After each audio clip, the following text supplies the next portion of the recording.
ಮಾಜಿ ಪ್ರಧಾನಿ ಎಚ್.ಡಿ. ದೇವೇಗೌಡ ಅವರ ಪತ್ನಿ ಚೆನ್ನಮ್ಮ ಅವರ ಆರೋಗ್ಯದಲ್ಲಿ ಏರುಪೇರಾಗಿದೆ. ಬೆಂಗಳೂರಿನ ಖಾಸಗಿ ಆಸ್ಪತ್ರೆಯಲ್ಲಿ ಅವರಿಗೆ ಚಿಕಿತ್ಸೆಯನ್ನು ನೀಡಲಾಗ್ತಾ ಇದೆ. ಉಸಿರಾಟದ ಸಮಸ್ಯೆಯಿಂದ ಚೆನ್ನಮ್ಮ ಅವರು ಆಸ್ಪತ್ರೆಗೆ ದಾಖಲಾಗಿದ್ದಾರೆ.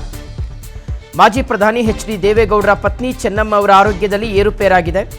ಹೀಗಾಗಿ ಅವರನ್ನು ಆಸ್ಪತ್ರೆಗೆ ದಾಖಲಿಸಲಾಗಿದೆ. ಬೆಂಗಳೂರಿನ ಖಾಸಗಿ ಆಸ್ಪತ್ರೆಯಲ್ಲಿ ಚೆನ್ನಮ್ಮ ಅವರಿಗೆ ಚಿಕಿತ್ಸೆಯನ್ನು ನೀಡಲಾಗ್ತಾ ಇದೆ. ಉಸಿರಾಟದ ಸಮಸ್ಯೆಯಿಂದ ಚೆನ್ನಮ್ಮ ಅವರನ್ನು ಆಸ್ಪತ್ರೆಗೆ ದಾಖಲು ಮಾಡಲಾಗಿದೆ ಅನ್ನುವ ಮಾಹಿತಿ ಲಭ್ಯವಾಗ್ತಾ ಇದೆ. ವೀಕ್ಷಕರೇ, ಇದೀಗ ಆರೋಗ್ಯದಲ್ಲಿ ಹಾಗೆ ಅವರ ಕಂಡೀಷನ್ ಇದೆ. ಚಿಕಿತ್ಸೆಯನ್ನು ವೈದ್ಯರು ಮುಂದುವರಿಸಿದ್ದಾರೆ.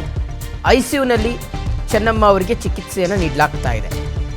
ಇನ್ನು ಮಣಿಪಾಲ್ ಆಸ್ಪತ್ರೆಯಲ್ಲಿದ್ದಾರೆ ಈಗ ಚೆನ್ನಮ್ಮ ಅವರು. ಸೊ ಹೀಗಾಗಿ ಆಸ್ಪತ್ರೆಗೆ ಕೇಂದ್ರ ಸಚಿವರಾಗಿರುವಂಥ ಕುಮಾರಸ್ವಾಮಿ ಅವರು ತಾಯಿಯನ್ನು ನೋಡ್ಲಿಕ್ಕೆ ಬಂದಿದ್ದಾರೆ.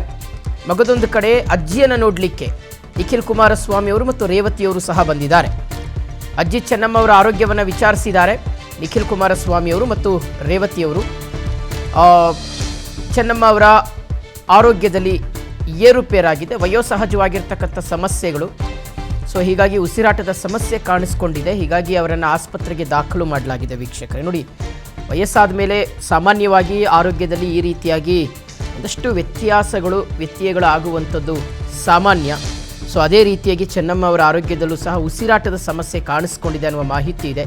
ಐಸಿಯುನಲ್ಲಿ ಚಿಕಿತ್ಸೆಯನ್ನು ನೀಡಲಾಗ್ತಾ ಇದೆ. ಚೆನ್ನಮ್ಮ ಅವರು ಆದಷ್ಟು ಬೇಗ ಗುಣಮುಖರಾಗಿ ಬರಲಿ ಅನ್ನುವಂಥ ಒಂದು ಆಶಯವನ್ನು ನಾವು ವ್ಯಕ್ತಪಡಿಸೋಣ.